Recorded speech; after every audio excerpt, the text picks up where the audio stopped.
नमस्कार दोस्तों, आपका हमारे चैनल जासूस अमन फाइल्स में स्वागत है। आज हम फिर से आ गए हैं जासूस अमन और उसके सहयोगी पिद्दू सिंह की एक नई कहानी लेकर। तो शुरू करते हैं हमारी आज की कहानी।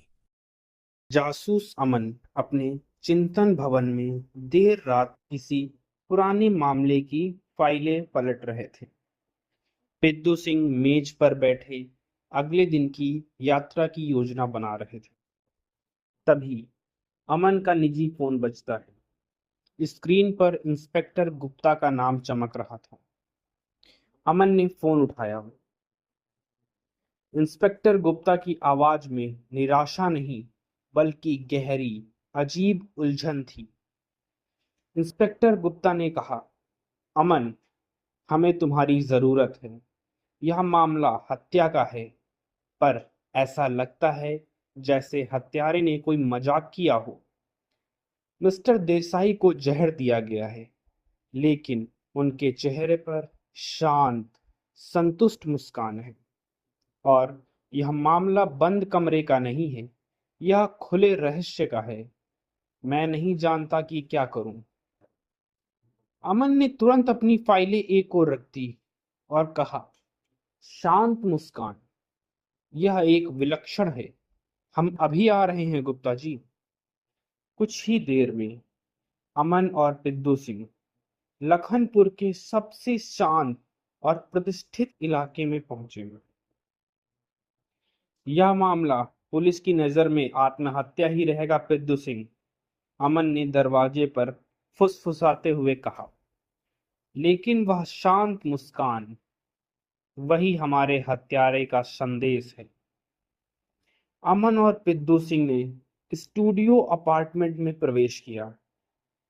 मिस्टर देसाई का शरीर कुर्सी पर झुका हुआ था और उनके चेहरे पर अस्वाभाविक, गहरी संतुष्टि वाली मुस्कान चिपकी हुई थी। पिद्दू सिंह बोला, यह आदमी मर चुका है, लेकिन इतना खुश क्यों लग रहा है? जासूस अमन ने कहा, क्योंकि यह शांत हत्या है। कोई जहर से मरते समय इस तरह नहीं मुस्कुराता। अमन का ध्यान मेज के किनारे पर रखी एक छोटी सी पर्ची पर गया। उस पर केवल एक शब्द बड़ी सावधानी से लिखा गया था, शुक्रिया। इंस्पेक्टर गुप्ता ने बताया, हमें नौकर से पता चला कि देसाई अपनी मौत से ठीक पहले किसी से मिले थे, एक महिला जिसके चेहरे पर नकाब था। अमन बोला, तो हमें मुस्कान का अर्थ, नकाबपोश महिला और शुक्रिया का पता लगाना है। पिद्दू सिंह, हमें देसाई के इस अंतिम रहस्य को सुलझाना ही होगा।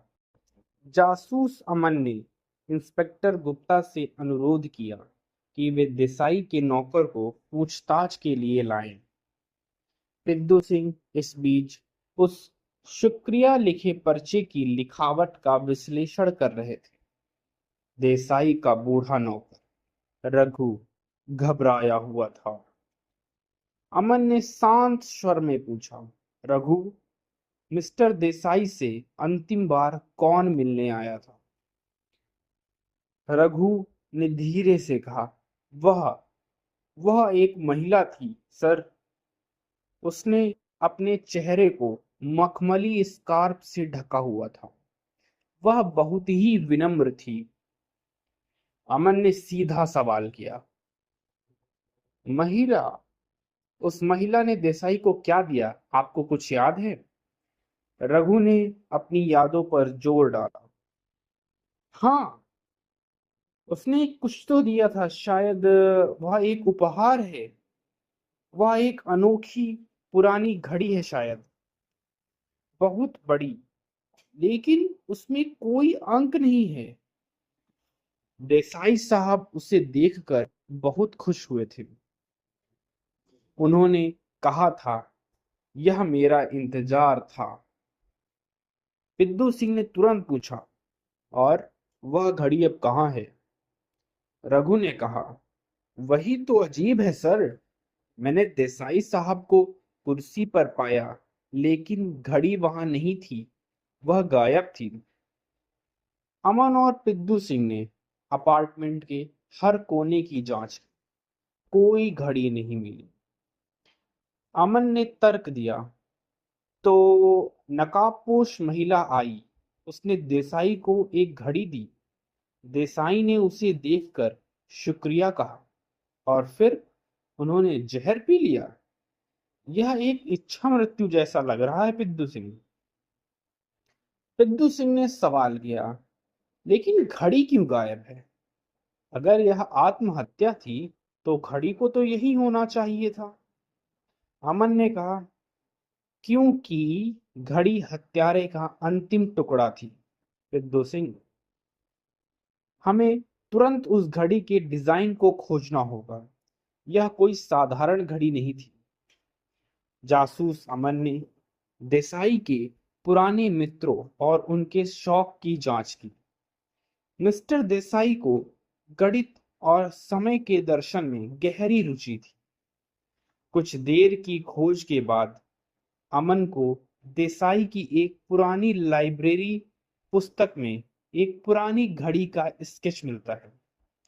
वह घड़ी ठीक वैसी ही थी जिसका जिक्र रघु ने किया था। बड़ी, बिना अंकों वाली, लेकिन बीच में एक जटिल, उलझा हुआ ज्यामितीय पैटर्न बना हुआ था। अमन ने पिद्दू सिंह को स्केच दिखाया। यह घड़ी किसी खास चीज की ओर इशारा कर रही है पिद्दू सिंह। यह घड़ी ही देसाई की अंतिम गुप्त इच्छा थी। हमें उस नकाबपोश महिला तक पहुंचना होगा जिसने इसे इन्हें दिया था। देसाई की गायब घड़ी और शुक्रिया लिखे पर्चे के बावजूद अमन जानते थे कि पहेली का केंद्र बिंदु देसाई की मुस्कान थी।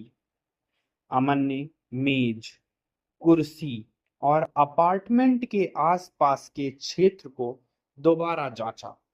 तभी पिद्दू सिंह की निगाहें मेज के नीचे दबे हुए जमीन पर पड़े एक कागज के छोटे फटे हुए टुकड़े पर गई। पिद्दू सिंह ने हांफते हुए कहा, अमन, यहां देखो। वह टुकड़ा एक संगीत की धुन का हिस्सा था, बहुत ही पुरानी काली स्याही से लिखी हुई। धुन बेहद ही उदास और धीमी थी। अमन ने कहा, पिद्दू सिंह, ये तो संगीत की धुन लग रही है। देसाई की संतुष्टि उनकी मौत में नहीं बल्कि इस धुन के समाप्त होने में छिपी है। अमन ने इंस्पेक्टर गुप्ता से अनुरोध किया कि वे उस धुन को लखनपुर के किसी पुराने संगीतकार को दिखाएं। अगले ही घंटे जवाब आता है कि वह धुन 40 साल पुरानी थी और इसे देसाई साहब ने अपनी जवानी में लिखा था। यह एक अधूरा शोक गीत था जिसका शीर्षक था अज्ञात का इंतजार। पिद्दू सिंह ने सवाल किया, अज्ञात का इंतजार? वह किसका इंतजार कर रहे थे? अमन ने देसाई के दोस्तों और रिश्तेदारों की जांच शुरू की। उन्हें पता चला कि 40 साल पहले देसाई का एक जुड़वा भाई भी था। वह भाई एक युवा वैज्ञानिक था जो देसाई के साथ किसी प्रयोग पर काम कर रहा था। प्रयोग के दौरान एक भयानक दुर्घटना हुई थी। देसाई का भाई गायब हो गया और सबने यह मान लिया कि वह अब नहीं रहा। लेकिन देसाई ने हमेशा माना कि वह जीवित है और वह धुन उसी दुख और इंतजार को दर्शाती थी। तभी अमन कहता है, पिद्दू सिंह, देसाई को जहर से मृत्यु नहीं मिली बल्कि शांति मिली। वह 40 साल के दुख से अब आजाद हो चुके हैं। शुक्रिया शब्द उस नकाबपोश महिला के लिए था जिसने उनके दुख का अंत किया। सिद्धू सिंह ने हैरान होकर पूछा, तो नकाबपोश महिला देसाई के भाई की हत्यारी थी? अमन ने मुस्कुराते हुए कहा, शायद हाँ, या फिर शायद वह कुछ और ही थी। वह वह व्यक्ति थी जिसने देसाई के दुख को खत्म किया। अब हमें यह पता लगाना होगा कि वह गायब घड़ी कहाँ है और वह 40 साल पहले की दुर्घटना से कैसे जुड़ी है। संगीत के शोक गीत और नकाबपोश महिला की तलाश ने अमन और पिद्दू सिंह को देसाई के अतीत की ओर धकेल दिया था। अमन ने देसाई के बैंक लॉकर की जांच करने का फैसला किया। बैंक लॉकर में कोई सोना या संपत्ति ऐसा कुछ भी नहीं था, केवल कुछ कानूनी कागजात, एक पुरानी डायरी और एक पीला पड़ा 40 साल पुराना अखबार का कटा हुआ एक टुकड़ा। पिद्दू सिंह ने अखबार का टुकड़ा खोला। यह तो 40 साल पहले की दुर्घटना का लेख है अमन, वही जिसमें देसाई का भाई गायब हो गया था। अमन ने अखबार पर छपी धुंधली तस्वीर को देखा। तस्वीर में एक तरफ देसाई, उनका भाई और एक तीसरा व्यक्ति भी था, एक दुबला पतला वैज्ञानिक जो खुशी से मुस्कुरा रहा था। अमन ने कहा, लेख में लिखा है कि दुर्घटना में केवल देसाई और उनके भाई ही शामिल थे, जबकि उनकी आंखें उस तीसरे व्यक्ति पर नहीं गई क्या? क्या यह तस्वीर झूठ बोल रही है या फिर वह तस्वीर झूठ बोल रही है जो हमने देसाई के घर पर देखी थी? इसके अनुसार तो वहां पर 3 वैज्ञानिक थे और उस तीसरे व्यक्ति का नाम कहीं भी नहीं है। अमन ने उस तीसरे वैज्ञानिक के चेहरे को ध्यान से देखा। उनकी आंखें अचानक से चमक उठी। पिद्दू सिंह, यह चेहरा परिचित है। यह आदमी इस समय लखनपुर में ही है। मेहनत और रिकॉर्ड्स की जांच के बाद अमन को पता चलता है कि वह तीसरा वैज्ञानिक कोई और नहीं बल्कि देसाई के सबसे पुराने और सबसे प्रतिष्ठित मित्र प्रोफेसर आनंद थे, जो अब शहर की स्थानीय यूनिवर्सिटी में पढ़ाते हैं और अपनी साधारणता के लिए जाने जाते हैं। पिद्दू सिंह ने फुसफुसाते हुए कहा, प्रोफेसर आनंद? वह पिछले 40 साल से देसाई के मित्र थे। उन्होंने दुर्घटना का राज क्यों छिपाया और उनका इस शांत हत्या से क्या लेना देना है? देसाई की मुस्कान का जवाब प्रोफेसर आनंद के पास ही मिल सकता है, अमन ने कहा। वह जानते हैं कि 40 साल पहले क्या हुआ था और वह नकाबपोश महिला कौन है। हमें प्रोफेसर आनंद से जल्द मिलना ही होगा। जासूस अमन और पिद्दू सिंह तुरंत ही यूनिवर्सिटी गए। प्रोफेसर आनंद अपने कार्यालय में बैठे हुए थे, बहुत शांत और थके हुए भी लग रहे थे। अमन ने बिना किसी देरी के कहा, प्रोफेसर आनंद, 40 साल पहले की उस दुर्घटना में 3 लोग थे, आप, देसाई और उनका भाई। आप उस राज को क्यों छिपा रहे हैं? प्रोफेसर आनंद का शांत मुखौटा टूट गया। उनकी आंखों में उदासी भर आई। प्रोफेसर ने धीरे से स्वीकार किया, हाँ, 3 लोग थे और हाँ, वह दुर्घटना बहुत भयानक थी। देसाई का भाई अतुल मेरा सबसे अच्छा दोस्त था। हमने साइनाइड पर आधारित एक गुप्त रासायनिक प्रयोग किया था। पिद्दू सिंह ने पूछा, क्या अतुल मर गए थे? प्रोफेसर ने कहा, नहीं, वह जहरीले धुएं के संपर्क में आ गए थे, जिससे उनके शरीर पर भयानक निशान पड़ गए थे और उनकी आवाज बदल गई थी। वह अब सामान्य जीवन नहीं जी सकते थे। अमन ने पूछा, फिर फिर अतुल ने क्या किया? प्रोफेसर ने कहा, वह गायब हो गए। उन्होंने मुझे कसम दिलाई कि मैं देसाई को बताऊं कि वह मर चुके हैं। अतुल नहीं चाहते थे कि देसाई अपना जीवन उनके दुख में बर्बाद करे, लेकिन अतुल देसाई के पास आते जाते रहते थे, एक नकाबपोश के रूप में। प्रोफेसर ने एक गहरी सांस ली। नकाबपोश महिला कोई और नहीं बल्कि देसाई का भाई अतुल ही है। पिद्दू सिंह चौंक उठे। तो देसाई ने अपनी मौत से ठीक पहले अपने भाई को देखा? प्रोफेसर ने कहा, हाँ। अतुल उन्हें एक गायब घड़ी देने गया था, एक अंतिम उपहार के रूप में। वह घड़ी अतुल के जीवन के उस प्रयोग से जुड़ी थी। देसाई ने उस घड़ी को देखा। उन्होंने 40 साल के उस इंतजार के दुख से अब आजादी महसूस कर ली थी और उन्होंने आत्महत्या कर ली। उन्होंने अतुल को ही शुक्रिया कहा।